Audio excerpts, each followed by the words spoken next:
Halo Sobat Noba, melanjutkan cerita dari episode sebelumnya ya. Semoga kalian suka. Bagaimana kalau aku menembusnya untukmu? Ucap sang ratu menatap Zuzang yang cemberut dan berkata dengan senyum main-main. Zuzang tersenyum kecut lalu menampar kepala sang ratu dengan ringan. Setelah itu dia mengelurkan tangannya hanya untuk mencubit pipi lembab elastis sang ratu.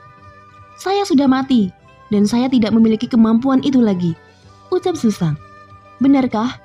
Kalau begitu biarkan aku melihat, ucap sang ratu mengulurkan tangan kecilnya saat dia berbicara. Kamu gadis, jangan mengolok-olokku seperti ini, ucap Zuzang menepuk kepala kecil sang ratu. Ekspresi wajahnya sangat memanjakan. Jika kamu tidak mau, maka aku hanya bisa memaksanya, ucap sang ratu mengerutkan bibirnya dan menunjuk ke arah Xiaoyan dengan marah. Tidak, ucap Zuzang langsung kesal. Kenapa? Ucap sang ratu. Tidak. Dia juga punya istri dan selir. Kamu harus mengerti, Nizi. Jangan sembrono lagi, ucap Zuzang berkata dengan serius. Sang ratu hanya bisa mengangguk kesal dan tidak berani membantah. Berapa banyak waktu yang kamu miliki? Bisakah kamu menemaniku?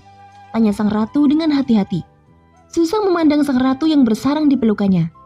Tentu saja dia tahu bahwa wanita di pelukannya sudah menanggung rasa kesepian selama bertahun-tahun. Meskipun dia seorang kaisar wanita, tidak akan ada artinya jika dia sendirian. Aku khawatir itu tidak akan berhasil. Tapi jangan khawatir, Nizi, kita akan bertemu lagi, ucap Zuzang berkata dengan lembut. Sang ratu memeluknya erat ketika dia mendengar kata-kata itu. Zuzang mengulurkan tangannya lagi dan mengusap kepalanya. Saat berikutnya, sosoknya tiba-tiba menjadi transparan dan perlahan menghilang ke udara tipis. Sang ratu terdiam di tempat. Dia menundukkan kepalanya dan dia tidak tahu sudah berapa lama berlalu.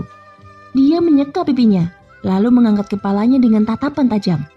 Ekspresinya yang acuh tak acuh menunjukkan bahwa dia telah kembali menjadi seorang kaisar wanita. Tentara berkobar mematuhi perintah. Musnahkan semua kejahatan Taisu yang tersisa, teriak sang ratu. Suaranya penuh kekesalan. Begitu seorang wanita menjadi kesal, itu akan menjadi hal yang sangat menakutkan. Prajurit Taisu hanya tersisa sedikit orang, sehingga tidak butuh waktu lama bagi tentara berkobar untuk memusnahkan mereka. Sementara itu Xiaoyan yang duduk bersila dengan mata tertutup mengerutkan keningnya. Sang ratu memandangi Xiaoyan. Dia secara alami bisa merasakan aura terburuk nafsu di tubuh Xiaoyan. Saya tidak menyangka kamu akan menemukan kesempatan untuk maju ke alam leluhur. Menerobos ke alam leluhur sama sulitnya dengan menembus keabadian kaisar. Yang dibutuhkan lebih dari sekedar peluang. Selain kemauan yang sangat kuat, Anda juga harus memiliki keberuntungan yang diakui oleh dunia. Tetapi sebenarnya roh dunia dalam dirinya sangat sedikit. Itu bahkan tidak sebagus suci. Alasan mengapa dia dapat menerobos alam leluhur adalah karena dia memiliki keyakinan dan tekad yang kuat. Sejauh yang saya tahu, setiap terobosan alam leluhur memiliki metode yang berbeda-beda. Dan saya tidak tahu bagaimana dia menerobos, gumam sang ratu. Selama periode waktu ketika Zuzang muncul, Xiaoyan membenamkan dirinya pada meridiannya. 12 juta, 10 juta, 8 juta, gumam Xiaoyan. Bintang dokinya saat ini telah bergabung dari 40 miliar menjadi kurang dari 10 juta. Dibandingkan dengan luasnya lautan bintang sebelumnya, lautan bintang doki Xiaoyan telah menjadi terlalu kosong sekarang. Namun bintang-bintang di tubuhnya sangat bersinar. Setiap bintang doki mengandung sumber energi dewa yang sangat menakutkan. Dan penggabungan masih terus berlangsung. Meskipun fusinya sangat cepat, Xiaoyan juga merasa bahwa setiap bintang doki sebenarnya tidak stabil. Masing-masing bintang doki ini sudah mengandung sumber energi dewa dalam jumlah yang tidak diketahui. Jika meledak seperti sebelumnya, itu tidak dapat diubah untuk Xiaoyan. Selain itu, karena sumber energi dewa yang terkandung dalam peleburan terus-menerus menjadi semakin intens. Setiap peleburan tidak kalah sulitnya dengan mengendalikan jantung api ketika memadukan teratai Buddha. Bintang-bintang di sekitarnya semuanya gelisah dalam berbagai tingkat. Xiaoyan ingin berhenti, karena bintang-bintang ini tampaknya telah mencapai batasnya. Tetapi sampai sekarang Xiaoyan merasa bahwa terobosan itu tampaknya sudah dekat. Terobosan sering terjadi di antara batas, dan dia harus melewati batas ini. Jadi Xiaoyan tidak bisa berhenti. Xiaoyan berfokus pada penggabungan setiap bintang. Jumlahnya terus menurun tajam. Setelah beberapa saat kemudian, bintang doki di dalam meridiannya hanya tersisa 100.000. Jumlah seperti itu sudah sangat tak terbayangkan. Tidak mungkin. Aku sudah mengidentifikasi 100.000 bintang ini, tetapi tidak ada bintang kelahiranku. Apakah yang disebut alam leluhur benar-benar ada? Ucap Xiaoyan meragukan kebenarannya. 100.000 bintang tidak lagi begitu luas. Xiaoyan memiliki kemampuan untuk mencarinya. Namun setelah dia mencari semuanya, Xiaoyan jatuh ke dalam kebingungan lagi. Karena ini masalahnya, teruskan penggabungan. Ucap Xiaoyan menghentikan pencarian yang tidak berguna. Dia bisa merasakan bahwa dia hanya berjarak dekat dari alam leluhur Dewa Do. Namun langkah terakhir tidak mudah. Dia harus menahan bahaya yang ditimbulkan oleh peleburan bintang. Seperti kata pepatah, peluang dan bahaya selalu hidup berdampingan. Semakin besar resikonya, semakin besar manfaatnya. Pada saat ini setelah bergabung menjadi 100.000 bintang, kecepatan penggabungan jelas melambat. Xiaoyan dapat merasakan bahwa setiap bintang sebenarnya gelisah. 100.000 bintang Doki terus bergabung, dan segera jumlahnya mencapai 80.000. Xiaoyan tahu bahwa ini tidak cukup. Dia menggertakkan giginya. Di bawah tekanan yang luar biasa ini, 80.000 bintang menurun tajam lagi. Sungguh konsep yang menakutkan, dari 80.000 bintang dapat menyatu menjadi 50.000 bintang. Xiaoyan sudah berkeringat deras, matanya tertutup rapat dan alisnya berkerut. Terlihat bahwa situasi yang akan dihadapi sekarang juga sangat mencemaskan. Masih belum ada, gumam Xiaoyan. Dia mencarinya lagi setelah menggabungkan menjadi 50.000 bintang Doki. Tetapi masih belum ada bintang kelahiran yang disebutkan oleh sang ratu. Tidak ada petunjuk sama sekali. Xiaoyan tahu bahwa dia masih terburu-buru. Untuk menjadi alam leluhur yang legendaris bukanlah hal yang mudah. Pada saat ini Xiaoyan juga memiliki ide yang sangat berani di benaknya. Karena tidak ada satupun dari 50.000 bintang yang menjadi bintang kelahiranku, maka biarlah 50.000 itu menjadi satu. Bintang kelahiranku ada di lautan bintang. Jadi selama itu menyatu menjadi satu, itu pasti milik bintang kelahiranku, ucap Xiaoyan. Di samping itu dia juga menyadari kesulitannya, tetapi sekarang tidak ada cara lain. Sekarang panah sudah ada di tali. Xiaoyan tidak bisa mundur. Adalah keharusan untuk menerobos ke alam leluhur yang legendaris. Dan tidak ada waktu lagi. Hanya dengan menerobos ke alam leluhur, aku dapat menembus keabadian kaisar lebih cepat. Jadi meskipun resikonya besar, aku pasti harus bertaruh sekali lagi, ucap Xiaoyan mengepalkan tinjunya dengan erat. Urgensinya berada di luar jangkauan orang lain. Dia sangat ingin menerobos ke alam leluhur dari Dewa Do. Dan bahkan lebih bersemangat untuk menerobos ke keabadian kaisar. Karena dia tahu dari ingatan Suchang bahwa Taisu telah melancarkan invasi di kehampaan barat dunia Sensi. Meskipun dia tidak tahu langkah mana yang telah dicapai, tetapi situasinya mungkin cukup serius. Tidak perlu menunda. Xiaoyan harus menyelesaikan semuanya di sini secepat mungkin. Dia sangat ingin kembali ke dunia Sensi. Terlepas dari apakah kekuatannya saat ini cukup, jika Taisu benar-benar menyerbu kehampaan laut barat, maka benua Doki dan benua Dodi tidak akan baik-baik saja. Sekarang tidak ada gunanya cemas. Waktu untuk menerobos alam leluhur Dewa Do sudah dekat.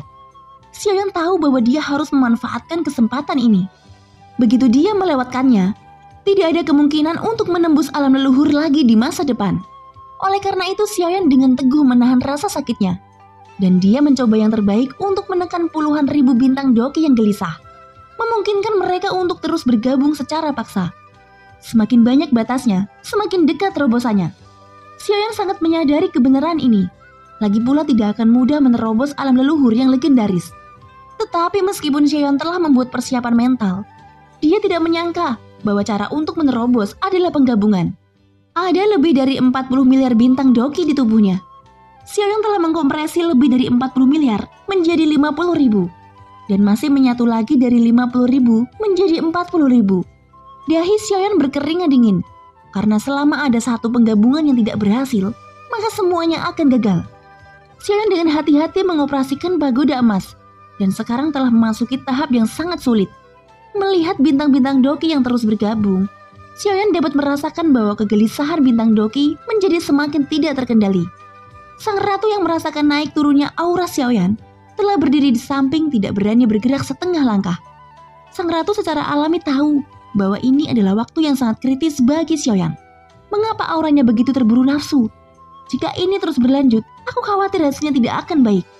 Mengingat gaya perilakunya dalam melakukan sesuatu, jelas dia tidak terlihat seperti orang yang tidak sabaran. Apa yang membuatnya menjadi seperti ini? Jika keadaan pikirannya tidak dapat tenggelam sepenuhnya, Hampir tidak mungkin untuk menembus alam leluhur, ucap sang ratu memandang Xiaoyan dengan serius.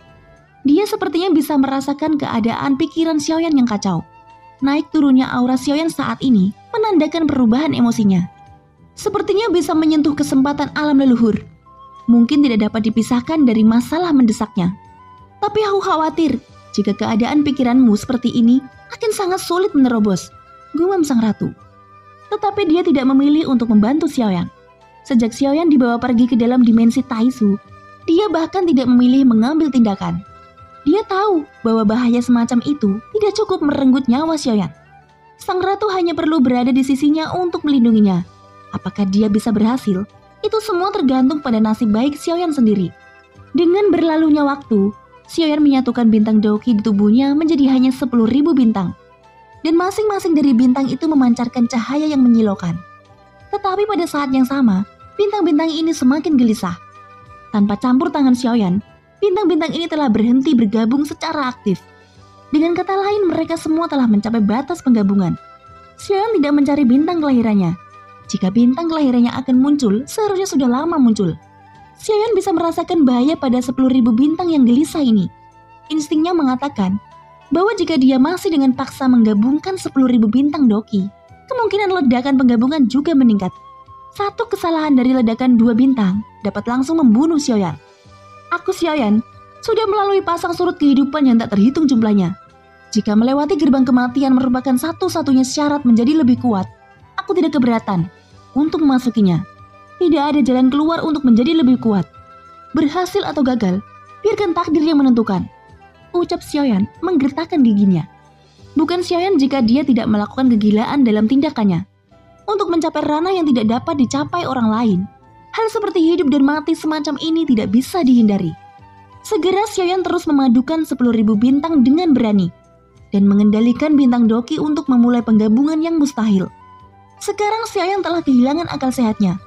Kekhawatiran batinnya membuatnya tidak bisa tenang. Pada saat ini ketika sejumlah besar bintang bertabrakan dan bergabung, Xiaoyan menahan nafas dan semua harapannya hanya bisa disematkan pada pagoda emas. Di bawah kegigihan Xiaoyan, bintang-bintang Doqi ini benar-benar berhasil bergabung. Jumlahnya terus turun tajam. 8.000, 7.000, 6.000. Tubuh Xiaoyan gemetar. Karena tekanan pada saat ini adalah tidak hanya datang dari lautan bintang Doqi, juga datang dari tekanan pikirannya yang membuat napasnya berat dan lambat. Xiaoyan tidak tahu apakah dia bisa berhasil. Bahaya yang akan dihadapi dalam menerobos ke alam leluhur tidak terbayangkan, dan kesalahan apapun tidak diperbolehkan. Faktanya hal yang paling sulit adalah Xiaoyan tidak dapat mengontrol detail selama penggabungan bintangnya. Bahkan mengatakan bahwa dia tidak dapat mengontrol kesalahan dalam terobosan ini. Dia hanya bisa menjadi orang yang memutuskan apakah akan maju atau menyerah. Di bawah desakan Xiaoyan, bintang Doqi di tubuhnya benar-benar menyatu hingga ratusan digit. Tubuh Xiaoyan sudah basah oleh keringat.